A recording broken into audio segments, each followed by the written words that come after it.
बिस्मिल्लाहिर्रहमानिर्रहीम। अस्सलाम वालेकुम। रूहानी दुनिया चैनल को देखने वाले मौजूद ख़वातीन व हज़रात, मूसा सामरी जादूगर क्यों बन गया और ये काफिर क्यों हो गया, जबकि इसकी परवरिश हज़रत जिब्राइल अलैहिस्सलाम ने की थी।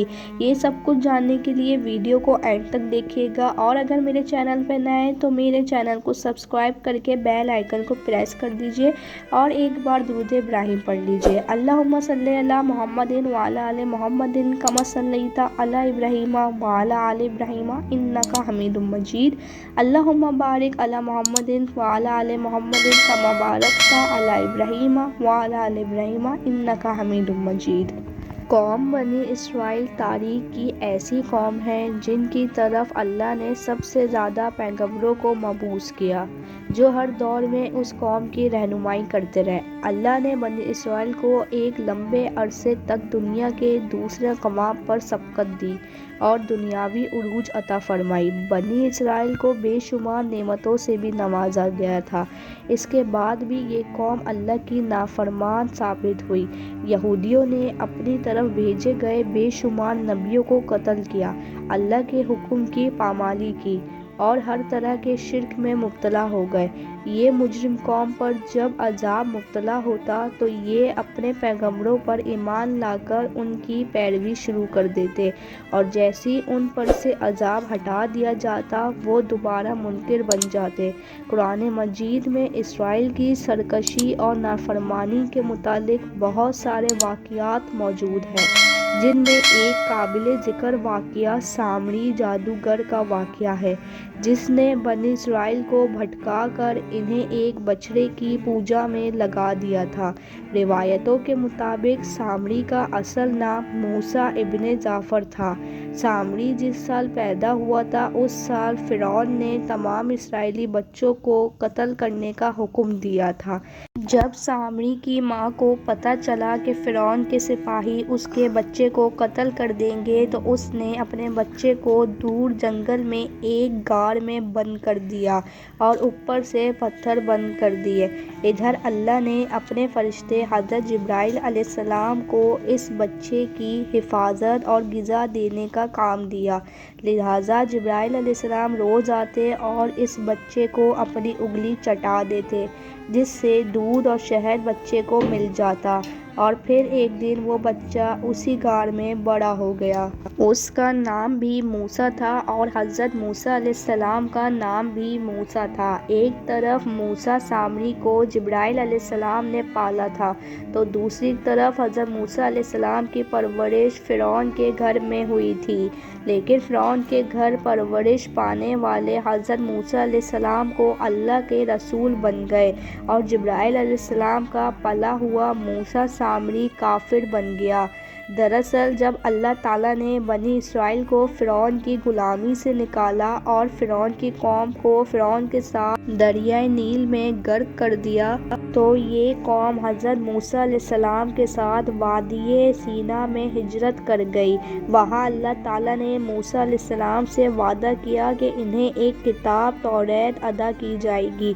मूसा अलैहिस्सलाम को ये हुक्म मिला कि वो 30 रात कोहे तूर पर क़याम करेंगे और इबादत और रोज़ा रखेंगे, फिर इन्हें तौरात दी जाएगी। लिहाजा हज़रत मूसा अलैहिस्सलाम ने अपने भाई हारून अलैहिस्सलाम को अपना खलीफा मुकर्रर किया और बनी इसराइल को अपने भाई के सुप्त करके इन्हें ये काम दिया कि जब तक वो वापस नहीं आएंगे वो इस कौम का इंतज़ाम संभालेंगे। फिर मूसा अलैहिस्सलाम कोहे तूर पर चले गए। इधर शैतान मरदूद को बनी इसराइल को भटकाने का मौका मिल गया, लिहाजा सामरी ने बनी इसराइल को भटकाने का इरादा किया। मूसा सामरी बनी इसराइल के साथ मिस्र से हिजरत करके साथ आया था। जब मूसा अलैहिस्सलाम को 30 दिन हो गए और वो कोहे तूर से वापस नहीं आए तो सामरी ने बनी इसराइल वालों को कहा कि मूसा अलैहिस्सलाम की मौत हो गई है। उसने बनी इसराइल से कहा कि तुम लोग अपने सोना चांदी मेरे पास रखवा दो ताकि आगे सफ़र में ये कीमती ज़ेवरात गुम नहीं हो जाए। लिहाजा ये सारा सामान सब ने सामरी को दे दिया। کیونکہ سامری جادوگر ایک معجز شخص مانا جاتا تھا اس وقت، اور سامری نے تمام زیورات ایک آگ کی بھٹی میں ڈال دیے اور سارا سونا چاندی پگھل گیا اور ایک گائے کے بچھڑے کا موتی نکلا۔ سامری کے پاس اس جگہ کی مٹی تھی جس جگہ جبرائیل علیہ السلام کے گھوڑے کے قدم تھے۔ اس نے جیسے ہی وہ مٹی بے جان بچھڑے میں ڈالی تو وہ گائے کی طرح آواز نکالنے لگا۔ لہٰذا سامری جادوگر نے بنی اسرائیل سے کہا کہ موسیٰ علیہ السلام اپنے خدا کی تلاش میں کوہ طور پر گئے ہیں، اور جبکہ خود خدا ہمارے پاس تشریف لے آئے۔ اس نے کہا کہ یہی خدا ہے، اور بنی اسرائیل کو یقین آ گیا اور اس بچڑے کی پوجا شروع کر دی اور اس کے آگے سجدہ کرنے لگے۔ 4000 آدمیوں کے سوا ساری قوم نے اسی بچڑے کی عبادت شروع کر دی، اور ادھر کوہ طور پر 40 دن روزہ اور عبادت کے بعد موسیٰ علیہ السلام کو اللہ کا کلام ملا۔ جب آپ کوہ طور سے واپس آئے تو اپنی قوم کو بدلا ہوا دیکھا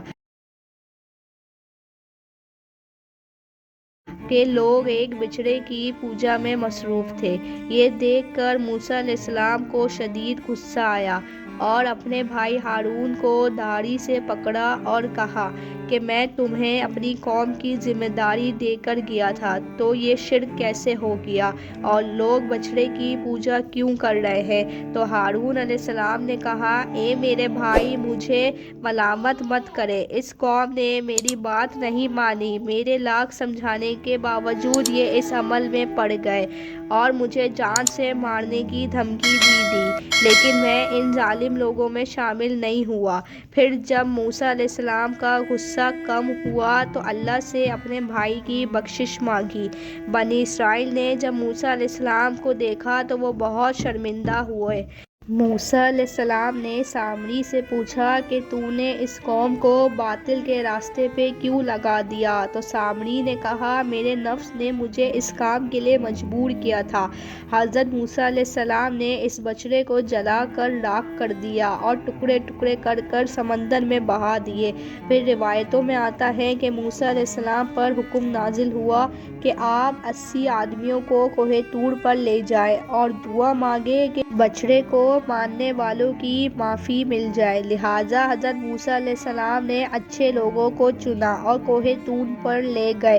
جب وہ لوگ معافی مانگنے لگے تو اللہ تعالیٰ کی آواز آئی، اے بنی اسرائیل، میں ہی خدا ہوں، میں نے ہی تم لوگوں کو فرعون کے ظلم سے نجات دلائی ہے، لہٰذا تم لوگ میری ہی عبادت کرو اور میرے سوا کسی کو مت پوچھو۔ اللہ کا یہ کلام سن کر 80 آدمی کہنے لگے، اے موسیٰ، ہم ہرگز آپ کی بات نہیں مانیں گے جب تک ہم اللہ تعالیٰ کو اپنے سامنے نہیں دیکھ لیں، ورنہ ہم ہرگز نہیں مانیں گے۔ حضرت موسیٰ علیہ السلام نے بہت سمجھایا لیکن وہ اپنی بات پر اڑے رہے، لہٰذا اللہ تعالیٰ نے ایک فرشتہ بھیجا جس نے ایک خوفناک چیخ ماری اور ان لوگوں کے دل پھٹ گئے، وہ لوگ مر گئے۔ حضرت موسیٰ علیہ السلام نے ان لوگوں کو دوبارہ زندہ ہونے کی دعا مانگی تو وہ لوگ اللہ کے حکم سے دوبارہ زندہ ہو گئے اور اللہ پر ایمان لے آئے۔ اللہ کے حکم سے موسیٰ علیہ السلام نے سامری کو بنی اسرائیل سے نکال دیا اور کسی کو بھی یہ حق نہیں دیا کہ وہ سامری سے رابطہ کرے۔ بعض مفسرین نے لکھا ہے کہ سامری کا جرم ثابت ہونے کے بعد موسیٰ علیہ السلام نے بددعا کی اور اللہ نے اس کو ایسی بیماری میں مبتلا کیا کہ جب تک وہ زندہ تھا کوئی اس کے قریب نہیں جاتا تھا اور وہ یوں ہی ذلت کی موت مر گیا۔ اس واقعے سے یہ ثابت ہوتا ہے کہ جب تک اللہ نہیں چاہے کوئی کام ممکن نہیں ہو سکتا۔ میری ویڈیو اچھی لگی ہو تو ویڈیو کو لائک کر کے، شیئر کر کے چینل کو سبسکرائب کر دیجیے گا۔ اللہ حافظ۔